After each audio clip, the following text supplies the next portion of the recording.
Gloire à Dieu dans les lieux très hauts, paix sur la terre et bienveillance parmi les hommes. Luc chapitre 2 verset 14. C'est avec ces paroles de grâce et de paix que je vous souhaite la bienvenue à cette nouvelle session de l'information sur Espérance TV. Au sommaire, l'Église méthodiste de Côte d'Ivoire était en conférence extraordinaire budgétaire, rencontre au cours de laquelle les délégués pasteurs et laïcs ont statué sur l'état d'exécution du budget 2024 et le projet du budget 2025. On en parle dans quelques instants. Le cours secondaire méthodiste de Cocody a honoré cette semaine ses meilleurs élèves. Ce sont un peu plus d'une centaine d'écoliers qui ont été célébrés pour leurs bons résultats à la fin du premier trimestre de l'année scolaire 2024-2025. Et puis, comme tous les vendredis dans la rubrique Flashback, nous reviendrons sur la cérémonie de bénédiction nuptiale de 19 couples méthodistes. C'était le samedi 28 décembre 2019 au Temple Jérusalem des 220 logements en présence du bishop Benjamin Boni. Voici pour les titres. Bienvenue au journal sur Espérance TV. L'Église méthodiste de Côte d'Ivoire a tenu cette semaine sa conférence extraordinaire budgétaire. C'était l'occasion pour les délégués pasteurs et laïcs d'examiner l'état d'exécution du budget 2024 et le projet du budget 2025, mais aussi de réfléchir sur plusieurs aspects de la vie de l'Église. On fait le point avec Esther Palais.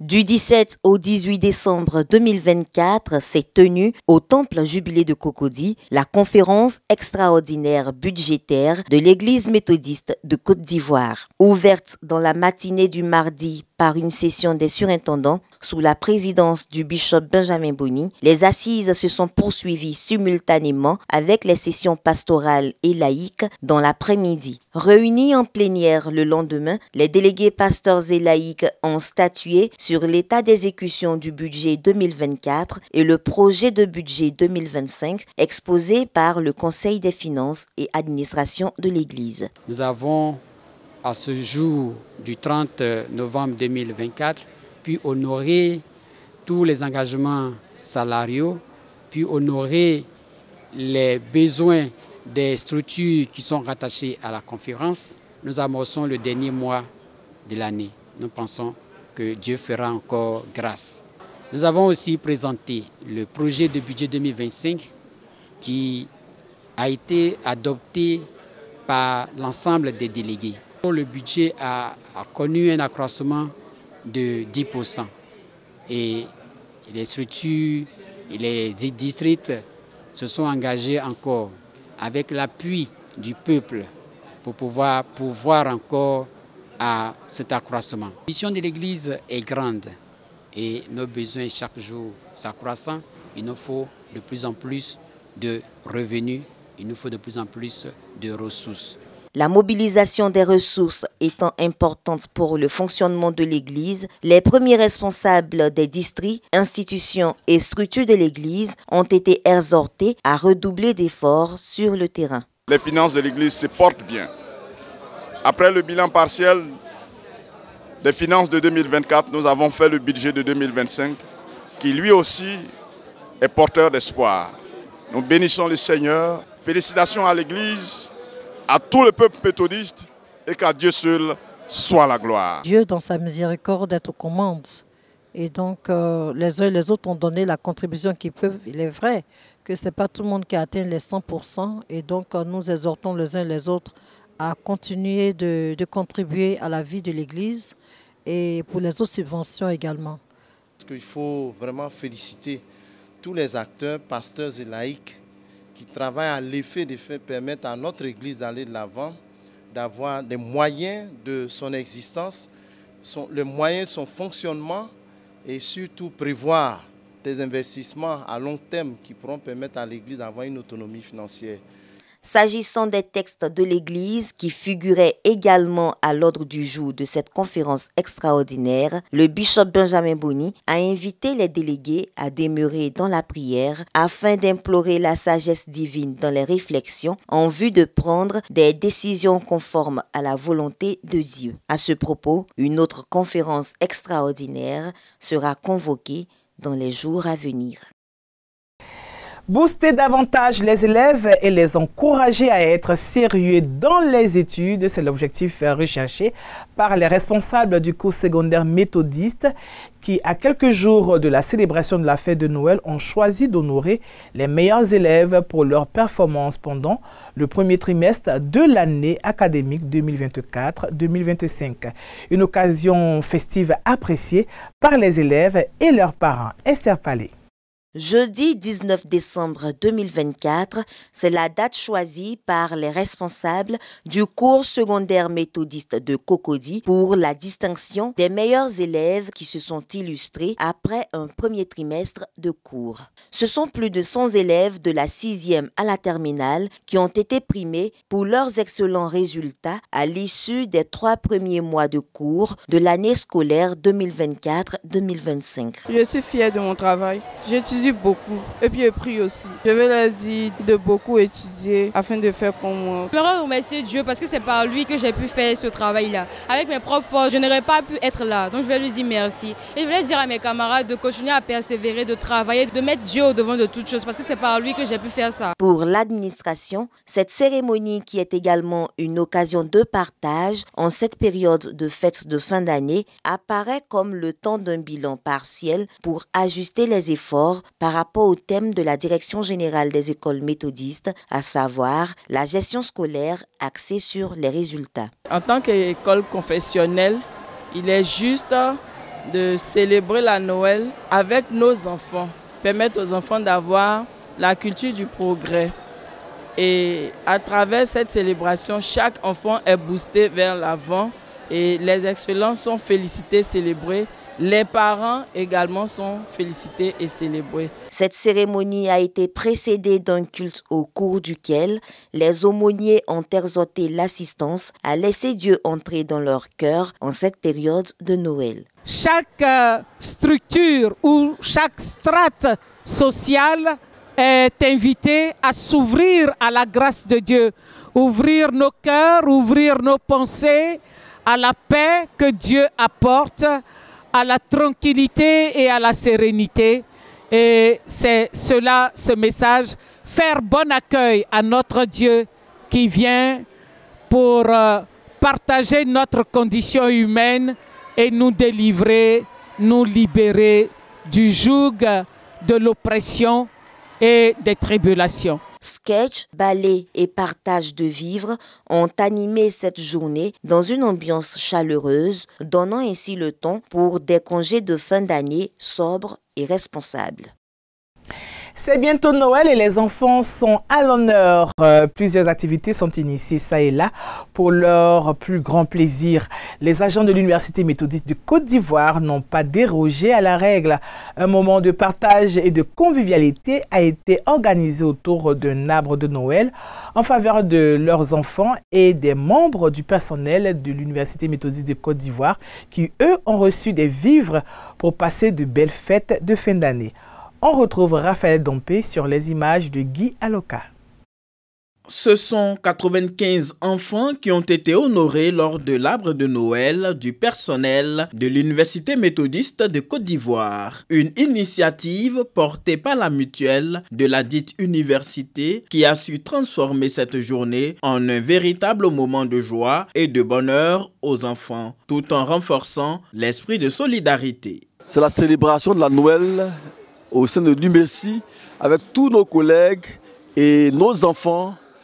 Nous leur distribuons des cadeaux pour leur dire bonne fête de Noël, mais aussi des cadeaux à tous nos collègues, depuis le président de l'université jusqu'aux travailleurs modestes.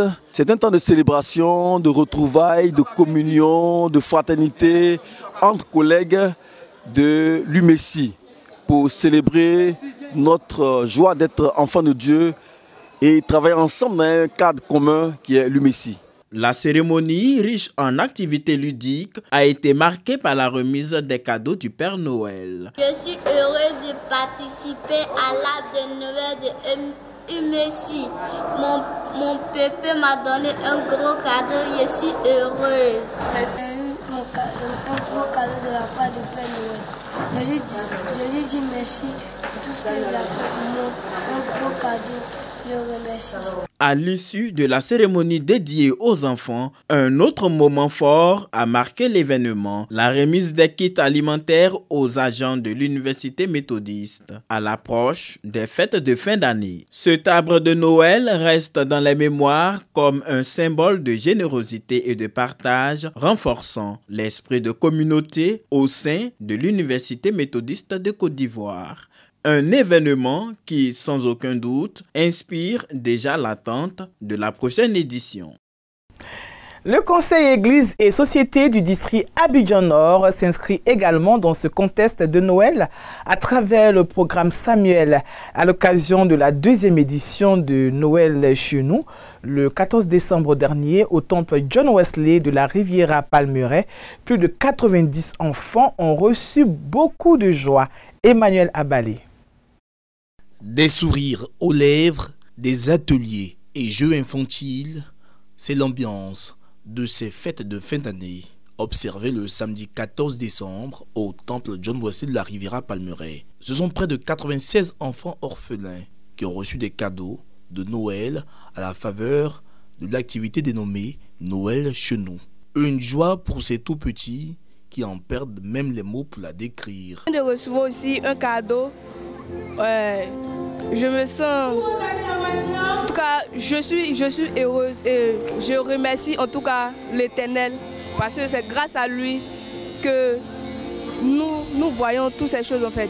J'ai reçu un guide de méditation qui va me permettre de prier. Je suis très heureux. Je suis content de m'avoir donné ce cadeau. Je suis très content. Plusieurs donateurs se sont joints à cette journée pour redonner le sourire à ces enfants. Entre autres, Manula Olo, qui s'est fait représenter. Nous avons souhaité nous joindre à cette manifestation magnifique pour la gloire de Dieu, pour pouvoir aider les enfants du district d'Abidjan-Nord à profiter aussi des fêtes comme tout un chacun et à pouvoir profiter de cadeaux et de passer cette période de fête dans la joie et dans la paix du cœur. Cet après-midi festif et récréatif est l'œuvre du comité Église et Société du district Abidjan-Nord. Il est à sa 2e édition et pour la première responsable, faire se peut pour des orphelins est une instruction divine. Vraiment rien, mais la joie que cela leur procure nous permet d'aller de l'avant et année après année d'améliorer donc ce que nous avons commencé.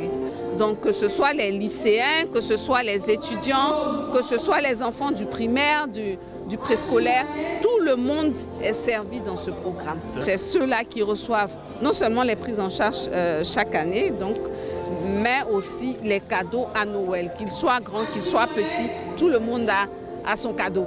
Engagé dans cette œuvre caritative depuis près de 3 ans, le comité Église et Société du district Abidjan-Nord, à travers le programme Samuel, prend en charge une centaine d'enfants dont l'âge varie entre 4 ans et 23 ans.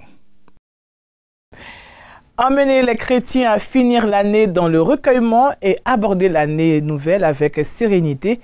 Bien sûr, avec le Seigneur, c'est tout le sens de ce temps de prière initié par le Centre Régénération Divine. Ce moment d'édification a eu lieu le week-end dernier à Aboboté.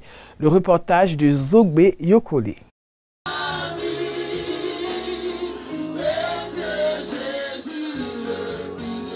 Permettre aux chrétiens de se recueillir dans la présence de Dieu et amorcer l'année nouvelle en toute sérénité avec Jésus-Christ, sauveur de l'humanité, c'est tout le sens de l'activité prise des portes de l'année 2025 organisée par le Centre de Régénération Divine de la prédicatrice Elise Nyamke le samedi 14 décembre 2024 à Aboboté. Louanges, adoration, temps de ministère prophétique ont été les moments forts de cette activité spirituelle. Les participants en ressortent satisfaits car restaurés par le Dieu Tout-Puissant. C'est un moment vraiment de gloire, un moment de corps à corps avec le Seigneur, un moment de visitation. Le Seigneur m'a visité particulièrement ce matin, en ce sens que j'ai reçu une révélation qui depuis longtemps perturbait ma vie et le Seigneur s'est révélé par le biais de sa servante. C'est vraiment du concret, c'est vraiment du réel. Je viens de prier, je sens vraiment que Dieu a agi spirituellement, physiquement. Je ne me sentais même pas bien. Mais lorsqu'on a prié et tout, j'ai senti vraiment que Dieu est réel. Sa présence est effective en ce lieu. Dans un élan de dévotion, la prédicatrice, oratrice du jour, a exhorté l'assistance à placer sa confiance en Dieu, pour qui rien n'est impossible, à travers le thème « Que l'on sache que tu es Dieu », selon 1 Roi, chapitre 18. Donc je vais dire à un frère, à une sœur, que la vie chrétienne, elle peut être aussi suivie de persécutions ou d'épreuves difficiles. Restons attachés au Seigneur. Restons vraiment dans l'alliance de Dieu et quel que soit le défi, le Seigneur nous aidera à relever ce défi. Le Centre de Régénération Divine, RDI en abrégé, est une révélation du Seigneur et existe depuis 5 ans. L'objectif de cette vision, c'est pour que des serviteurs de Dieu, des familles qui ont besoin de la présence de Dieu trouvent cet endroit-là, qui viennent se retirer. Donc ce lieu est comme une maison de retraite. Les chrétiens de toute confession fréquentent cette maison de retraite spirituelle et de rencontres intimes avec Dieu.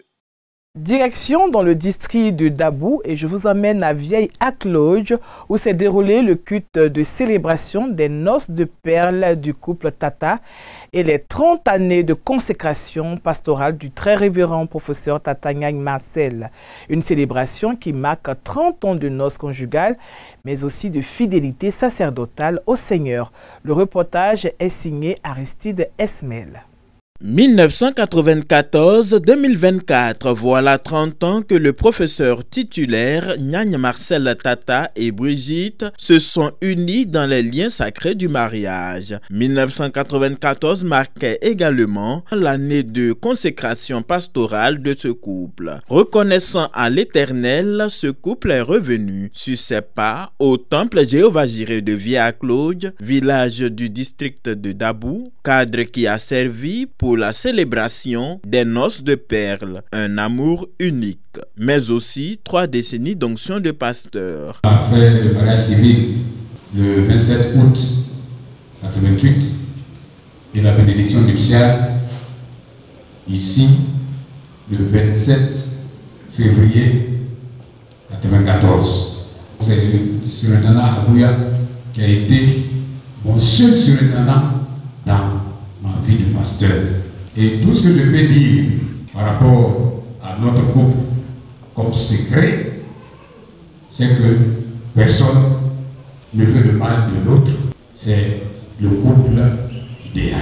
Venus de divers horizons, ses amis, le clergé méthodiste, les promotionnaires du pasteur à l'honneur, notamment le très révérend professeur Samuel Frissou, recteur de l'Université protestante d'Afrique centrale, et le bishop Jean Libobilike de l'église presbytérienne du Cameroun ont rendu hommage à l'illustre couple. Nous avons étudié avec le pasteur Tata, le grand professeur Tata Marcel. Nous appelons très joyeusement les Madjus. Et nous aimons le chant et l'animation culturelle de l'église méthodiste. L'acte solennel et liturgique de consécration a été posé le 20 mars 1994 par le président de l'église méthodiste d'alors, feu le pasteur Lambert Akossi Ncho. 30 années de fidélité conjugale et sacerdotale ont façonné la vie et le ministère du professeur Tata. Mais 30 années de succès et de promotion, sans oublier les défis qu'ensemble vous avez su relever. Vous nous donnez ce matin un enseignement solide, et cet enseignement, vous nous laissez cet enseignement, et ça va nous servir, nous, la jeune génération. L'honorable Ebebou, le professeur Nyan Marcel Tata, après sa formation à Yaoundé au Cameroun, fut affecté à Andé en 1991. Depuis juillet 2024, il a obtenu le titre de professeur titulaire. Il est l'actuel directeur de l'Institut supérieur de théologie d'Abadien-Doumé. Aujourd'hui, le couple totalise 4 enfants, dont 3 filles et un garçon. Du côté d'Agboville, ce sont les agents de la pharmacie du château qui se sont vus honorés par leur premier responsable. Ce à travers une cérémonie de distinction à l'effet de reconnaître les efforts du personnel et les remotiver au travail. Plus de précisions avec Emmanuel Abalé. Cette générosité existe depuis 2007. La pharmacie du château, sise au quartier Château de la ville d'Agboville, a fait d'heureux bénéficiaires en ces fêtes de fin d'année. Le Père Noël, incarné en la personne du docteur Jama Albert, a choisi la date du mercredi 18 décembre pour honorer ses agents. Une cérémonie en présence du secrétaire de la préfecture de la région d'Agboville et de plusieurs autorités compétentes, des têtes couronnées et des chefs religieux. Une initiative très appréciée par ses agents. Il n'est pas donné à tout un chacun de nous d'avoir des cadeaux de la part de son patron. On ne sait pas avec quelle bouche il faut le remercier. Chaque année, à la veille des fêtes de Noël, il nous donne des cadeaux en abondance. Dans la région de la Nyebi-Tiassa, il est le seul à faire tout ça. Un homme au cœur d'or, il a beaucoup d'amour pour ses employés. La population d'Agboville, venue très nombreuse, n'est pas restée en marge de cet arbre de Noël avant l'heure. Les enfants, les adultes et les instances sécuritaires et administrations publiques ont reçu du matériel informatique et audiovisuel pour la vidéosurveillance de leurs locaux. Nous voudrions le féliciter, le remercier pour ce qu'il a fait et certainement pour ce qu'il continuera de faire. Reconnaissant au Seigneur pour ses bienfaits accordés durant l'année 2024, Dr Jama Albert, propriétaire de la pharmacie du château, trouve en ce acte un devoir en tant que chrétien méthodiste et fils de la région. Faisons ces dons juste pour motiver, encourager le personnel qui travaille dans de bonnes conditions de travail. Parce que vous savez que nous, les gens du corps médical, nous sommes les plus exposés devant les maladies. La pharmacie du château encourage le personnel à continuer à persévérer et prendre soin de la population au plan médical. Signifiant que la ville d'Agboville regroupe au total 7 pharmacies. Cependant, la pharmacie du château est la seule qui a plus de représentation dans les villages d'Agboville. De retour à Abidjan, on met le cap sur la commune d'Adjamé où le siège de la Croix-Bleue s'est transformé le 14 décembre dernier en village communautaire. Ce à la faveur du 30e anniversaire du COSI, le Conseil des organisations de lutte contre le VIH-Sida et les autres pandémies. Une occasion pour les visiteurs de connaître au mieux les différentes structures de cette fêtière et leurs activités. On retrouve Emmanuel Abalé pour plus de détails. Le siège de la Croix-Bleue d'Adjamé-Williamsville s'est mué en village communautaire le samedi 14 décembre 2024 dans le cadre du trentenaire du Conseil des organisations de lutte contre le VIH-Sida et les autres pandémies. Les ONG membres ont exposé leurs articles et ont entretenu les participants sur leurs différentes actions pour l'éradication des pandémies virales en Côte d'Ivoire et la prise en charge des familles affectées. L'objectif à atteindre dans le pays, c'est les 3,95. Ça dit qu'on puisse au moins suivre 95% des personnes infectées, leur amener à la suppression de la charge virale pour que le VIH vraiment soit bouté hors du pays. L'appel que nous voulons lancer, c'est à l'endroit des partenaires qu'ils aident vraiment le COSI à entrer de plein pied dans le dernier virage de l'éradication de la pandémie. Les organisations de la société civile sur le point de la santé et également donc de développement. Et dans ce sens que nous avons également donc le département de renforcement des capacités pour accompagner toutes les organisations de la société civile à répondre aux normes nationales et internationales. Pour l'initiateur de ce concept, le COSI, le village communautaire, a pour but de toucher du doigt les réalités des ONG au quotidien. Aujourd'hui, c'est la troisième facette des festivités commémorant notre trentenaire. Il s'agit du village communautaire. Nous ne sommes pas des théoriciens. Nous sommes des praticiens. Des hommes de terrain qui agissent, qui aillent au front, comme on le dit. Parce que nous sommes les bras séculiers du ministère de la Santé. Donc nous avons pour devoir de pouvoir prolonger les actions de l'État de Côte d'Ivoire. Plaidoyer auprès des partenaires nationaux et internationaux, solidarité pour des conditions de vie plus réluisantes pour des personnes vivant avec des maladies virales, tel est le leitmotiv que s'est donné le COSI pour un taux de prévalence très faible à l'horizon 2030. Vous le savez, nous sommes vendredi et nous remontons dans le temps. Aujourd'hui, nous revenons sur la bénédiction nuptiale de 19 couples méthodistes officiés par le très révérend Michel Lobo, surintendant du district Abidjan-Nord. C'était le samedi 28 décembre 2019 au Temple Jérusalem des 220 logements en présence du bishop Benjamin Boni. Et c'est dans la rubrique Flashback.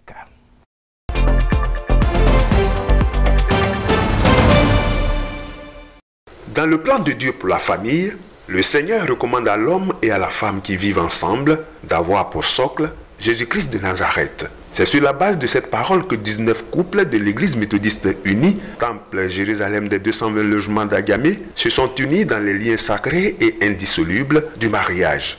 C'était le samedi 28 décembre 2019 au sein de la dite communauté. Officié par le très révérend pasteur Michel Lobo, surintendant du district Abidjan-Nord, la bénédiction nuptiale de ces 19 couples a été présidée par le bishop Benjamin Boni, président de la conférence annuelle de l'Église méthodiste unie Côte d'Ivoire. Cette initiative particulière, de par le nombre de couples rassemblés en cette période de fin d'année, a été réussie par le conseil de l'Église Jérusalem des 220 logements. Nous avons organisé ce mariage pour faire un accompagnement, aider nos frères et nos sœurs, parce que c'est l'Église qui a pris en charge toute l'organisation du mariage. Nous avons fait ça donc pour les accompagner et puis les aider, n'est-ce pas, à régulariser les situations spirituellement et puis, bien sûr, sur le plan social. Les déclarations et promesses requises par l'Église de Jésus-Christ, le port des anneaux, la signature du registre de mariage, ainsi que les remises de la Bible et du certificat de mariage à chaque couple ont été des moments forts de cette bénédiction nuptiale. Une cérémonie à la gloire du Seigneur qui a mobilisé autour des mariés, parents, amis et connaissances.